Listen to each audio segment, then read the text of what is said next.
Vamos abrir em Daniel, capítulo 5, versículo 11.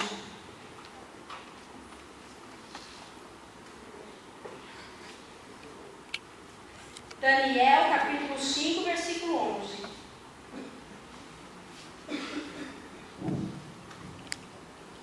Daniel, capítulo 5, versículo 11. Todos acharam?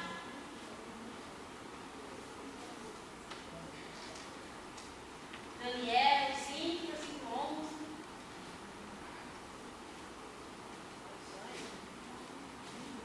Todos acharam?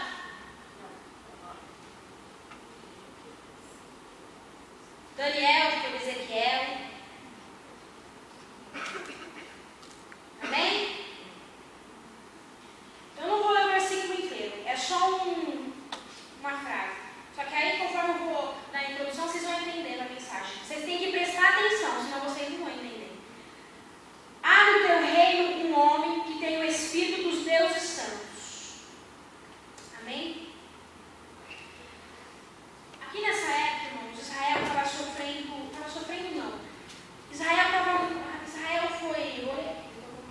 Aqui Israel tinha caído em idolatria.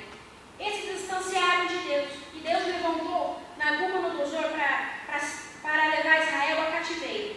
E entrou em Israel para fazer o povo de Deus a cativo. Ou seja, que eu falei de idolatria.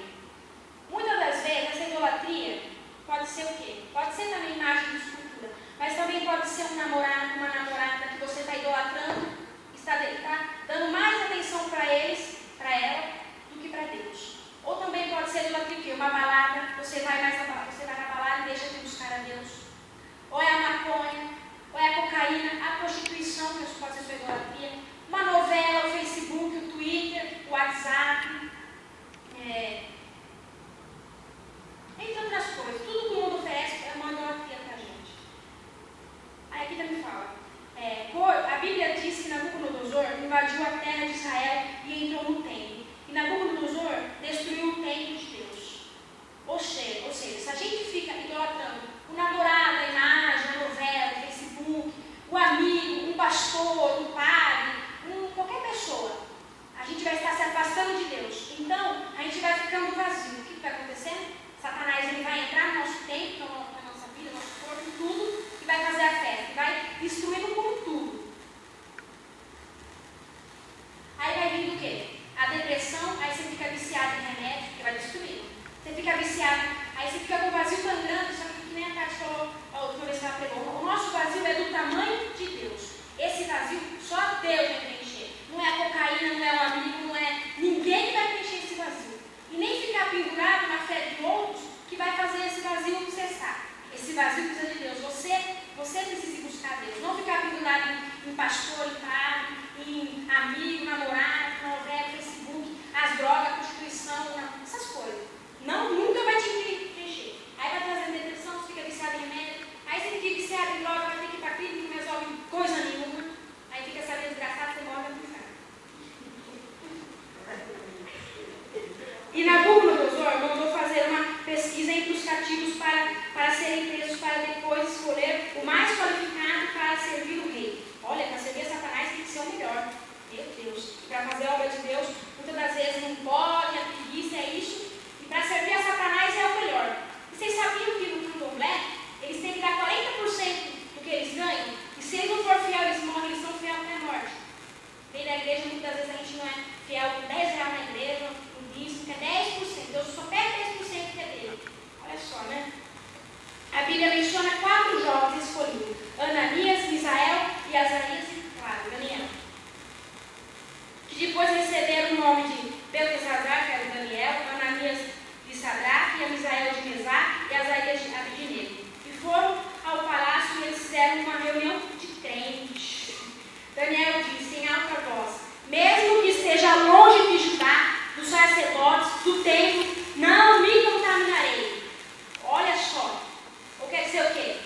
o que faz a gente ser um grande homem de Deus, uma grande mulher de Deus, é o quê?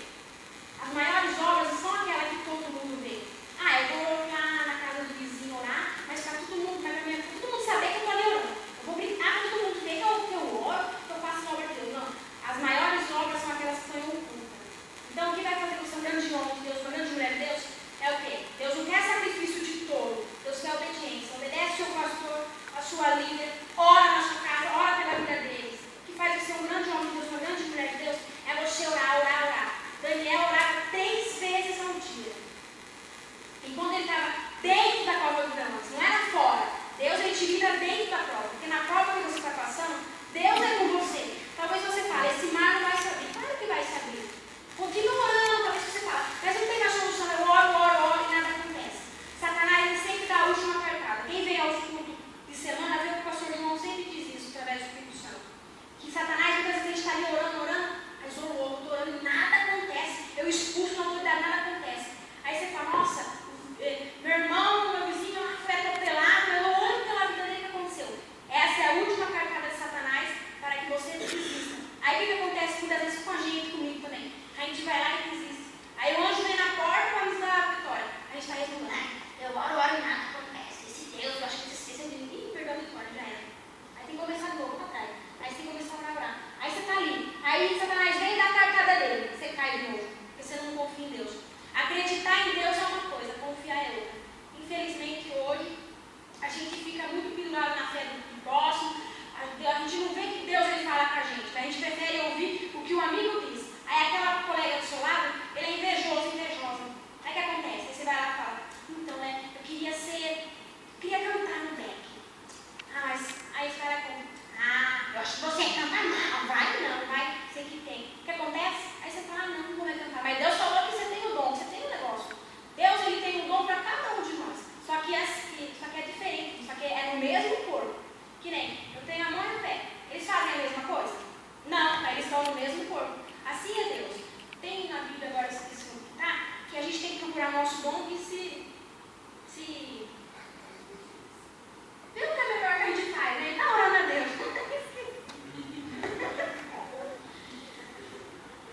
Então, quero que vocês abram lá em Lucas 14, versículo 11.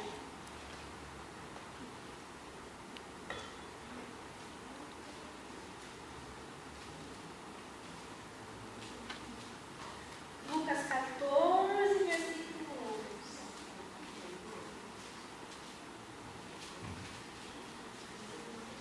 Essas pessoas que acham que são homens de Deus por causa do dinheiro, por causa da roupa, porque conversa com todo mundo, porque é bonzinho, é simpático, não faz dele um grande homem de Deus. Pessoa assim é pessoa orgulhosa, pessoa que está cheia do seu ego, cheia do seu eu. Então, muitas vezes a gente está dentro da igreja, a gente precisa se humilhar mais, porque se a gente não se humilhar para Deus, quem vai nos humilhar vai ser os homens. Satanás vai nos humilhar se a gente não se humilhar para Deus. Se a gente se humilhar para Deus, ele vai nos exaltar. Talvez você fale, estou sendo tão humilhada para aquela pessoa, só que você não tem que ligar para aquela pessoa. Tem que ver que os humilhados são exaltados, que Deus vai te exaltar. Só faça uma coisa, apenas ore, ore, ore. Para de falar do teu irmão, para de falar do teu líder, do teu pastor, para de falar que o problema está na igreja, que o problema não está na igreja, o problema não está no seu irmão, o problema está em você. Em você. Todo mundo acha que está em onde mesmo? Lucas 14, 11. Porquanto qualquer que a si mesmo se exaltar, será humilhado, e aquele que a si mesmo se humilhar, será exaltado. Só para confirmar, para vocês verem que Deus está falando aqui, vai em Mateus 23, 12.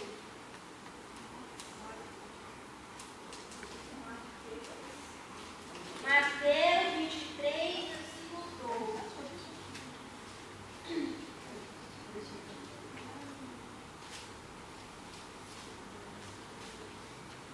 E a primeira vez que eu peguei aqui, que foi a última, eu falei assim, a gente muitas vezes tem alguém, não, é sempre o demônio que faz a pessoa nos perseguir. Aí a gente fica cabulando.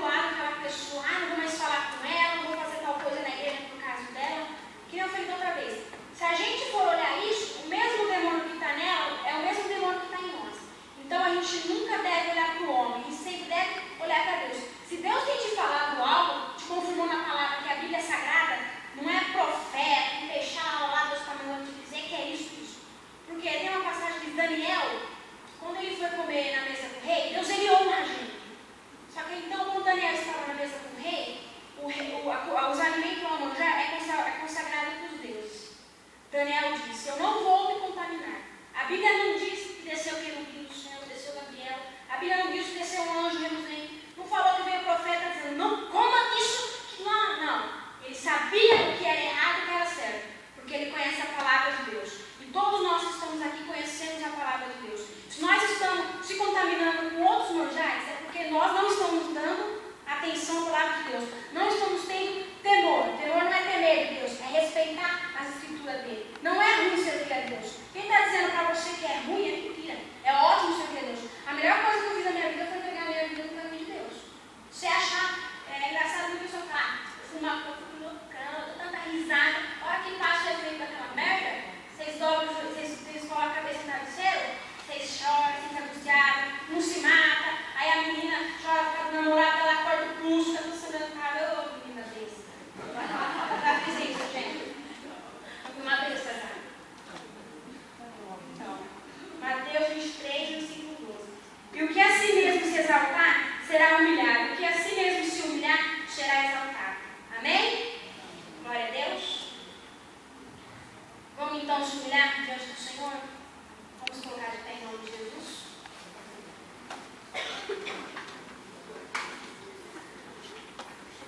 Se você tem se contaminado com as coisas do mundo, Deus escolheu hoje para você vir até aqui. Você não veio aqui para você falar: não, eu vim forçado, eu vim porque não tinha nada para mim fazer em casa, cara. Mentira. Você pode achar que você for, mas se você está aqui, é porque o Espírito de Deus te trouxe aqui. Porque Deus, no livro dele, já marcou esse dia para você estar aqui. E hoje é o dia de você pedir perdão. Deus, ele não quer te julgar, porque ainda, que nem o Lê falou um tempo atrás, não é o tempo do julgamento.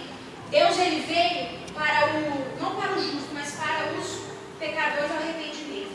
E Deus escolheu hoje para você se arrepender. Se você tem feito algo errado, hoje é seu dia de pedir perdão. Deus, hoje ele quer ouvir você falando, você se humilhando, porque talvez você estou passando tanta prova, aquela pessoa está me humilhando e tal, mas não é a pessoa, é o demônio que está usando ela para te humilhar. Só que Deus, ele exalta. Se você está sendo humilhado, Deus, ele vai te exaltar. Se hoje você está aqui e os seus sonhos estão mortos, hoje ele vai ressuscitar. Se humilha na presença de Deus. Você quer ter vitória? Chora para Deus. Você quer ter vitória? Conta para ele os seus problemas. Você contar para o vizinho, para a amiga, descontar na maconha, na cocaína, saiu com um monte de homem, isso não vai resolver o seu problema. Você vai continuar da mesma maneira. Mas hoje Deus quer que você fale com ele. A palavra de Deus diz: clama a mim e responder-te-ei, e anunciar-te-ei coisas grandes que ainda não sabe. Clama a ele. Clamar não é chamar gato. Clamar é você ficar gritado lá, faz o que você quiser. Mas hoje você tem que chamar a presença de Deus para a sua vida. Clama a ele, se humilha, fala: Senhor, eu tenho feito aquilo errado, mas aquilo é bom, eu gosto de fazer aquilo. Mas Senhor, eu sei que a tua palavra não concorda com aquilo. Isso não provém de ti. Então eu quero que o Senhor arranque de mim. Aquela mágoa daquela pessoa não vem de ti, arranca de mim. Eu quero abraçar aquela pessoa, não quero ter raiva dela. Eu tenho falado, Deus, mal dos seus ungidos. Eu não quero mais fazer isso. Porque se o Senhor tem colocado aquele líder, aquele pastor, aquela obreira, aquela pessoa, é porque o Senhor sabe e viu capacidade nele, como o Senhor também viu em mim. Cada um de vocês tem uma capacidade de Deus. Pergunta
para aquilo que Ele